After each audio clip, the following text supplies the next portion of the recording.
Sup y'all, it's me. So I saw some things on the Nintendo Direct and I just want to talk about them, or it, so here I am. So I guess to start, the Switch 2 seems like a pretty significant upgrade from the normal Switch that came out, 8 years ago. So there's that, I don't know all the logistics and all the numbers and stuff like that, but from what I heard, it is a pretty good upgrade from it. It comes with, I think, 256 gigabytes of storage, which is a big improvement from the 32 gigs that the original Switch came with. So that's amazing, but still it's gonna be like what, 5 games, maybe, give or take. I don't know. But you can expand the storage too. But I'm pretty sure you need a different type of SD card. So the ones we have on our Switch now is not gonna work on it, which is a bummer, to be honest. That's more or less all I know. Like from the Switch to directly like the upgrades, it also does come with a improved dock to help with cooling when you're using it on the TV, and 2 USB-C ports, so you can charge it while in tabletop mode, which was a problem for people. I think that happened to me like once when I was like playing it on tabletop mode. I was like, oh, it died.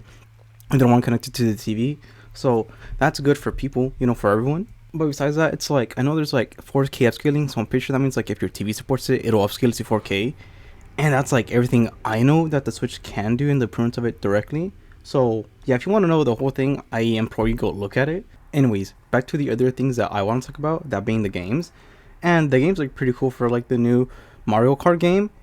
From what I heard, it's like, a comparison I heard someone make is that it's like a Forza Horizon, the open world racing game, but in Mario Kart.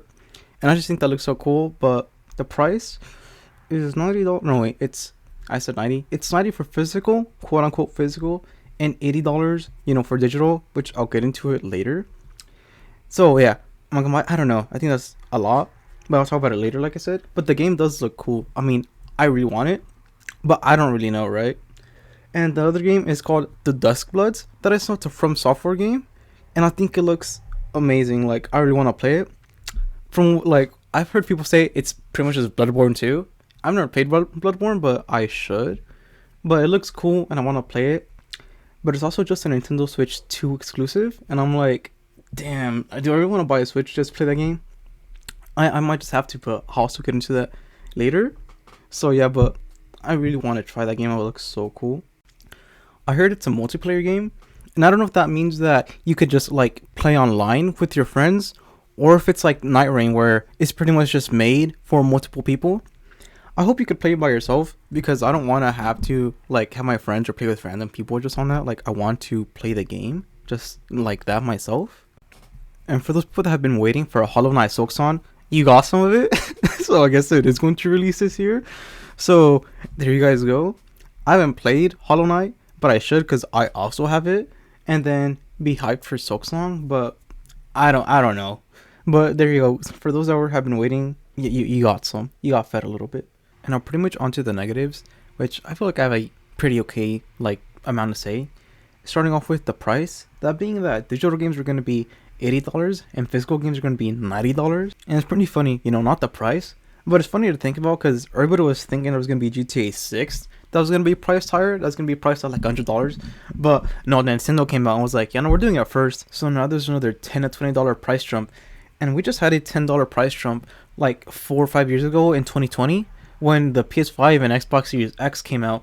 Like, it went from $60 to $70, and now a couple years later it's now going to from $70 to $80 and $90.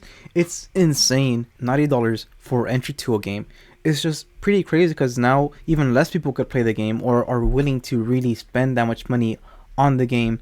And before someone comes in and says, you don't mind spending hundreds of dollars on this other game, you fail to realize that people that spend like hundreds of dollars on games like Fortnite, Call of Duty, those are probably the only games they're really playing. So it's that's their hobby, that specific game. While other people like me, and like probably a majority of people that spend their money on multiple games, don't really want to be spending $80 to $90 on games, when most games probably aren't even going to be worth those $80 or $90. Some games aren't even worth $70 nowadays. And it's funny, because a lot of people are going to be like, oh, broke, you can't afford this game. And I just want to know how much money you're getting paid to suck your dick, because it's kind of like, why are you defending this billion-dollar company that does not care about you, that would not shit in your mouth if you were hungry? Like, can you really not comprehend that people don't want to spend outrageous amounts of money on games that they just want to be able to play and enjoy? That this hobby that we should all be able to enjoy is just getting extremely expensive now, that these prices affect everybody wanting to play the game. so they even affect you. So you defending a price jump doesn't make too much sense at all. And you know that these games are gonna sell very well because people are gonna buy them regardless. Like those big fanboys that are gonna be defending this like there's no tomorrow. They'd probably buy this game 3 times over if they really had to. But also, you know, for most normal people, like if you get a Nintendo Switch, you're probably gonna play Mario Kart on it. So this game is gonna sell for that too. And also, you like for people with kids and whatnot, like they're gonna want to be like, oh well, this game is like X amount or $80, and my kids really want to play. I'm gonna buy it for them regardless. So it's like you know this game is gonna sell well, and typically if you don't want companies to continue doing this stuff, you're not gonna buy the product. But this product is gonna sell a lot. And it's pretty sad to think about because then that means like who knows? I mean, a couple years or in a couple of months when GTA 6 releases, maybe they jump the price up again, and now games are worth like $90 flat out, no matter when. Then like $100 for like another version of it. But I'm pretty sure when GTA 6 releases, and that's just gonna be like $80, people are gonna be like, oh, okay, like we already saw this. I guess that's okay. And do you know when games are gonna be discounted like what 10% off, 12% off? It's gonna seem like such a great deal to get that $80 game for $70 when probably should just cost $70 right off the bat. Oh, and some other thing I forgot to mention is that they're bundling the Mario Kart and the new Mario Kart game with the Nintendo Switch 2 for I think it was like $500. And I think if you bought the game like in the Switch separately, you'd pay $30 extra. So that's also gonna be a contributing factor to it. But like, oh look, if I buy this bundled, like I save $30 instead of having to spend an extra 30. So that's also how you're gonna get people. But I guess now on to the prices of digital and physical games.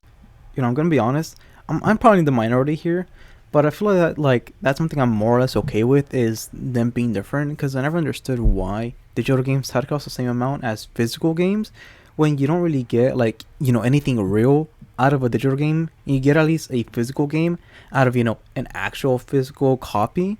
So I was always thinking like maybe it should cost like $5 or $10 more for a physical copy.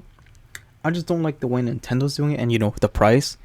And someone's gonna be like, oh, Science is okay with games being priced differently, but hates the price. It's like, yeah, like who wouldn't?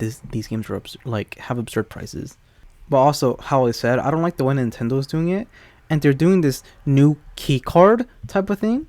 So you get a physical copy, quote unquote, but the physical copy doesn't, like the cartridge doesn't even have the game on it. It's pretty much just a pass to the digital version.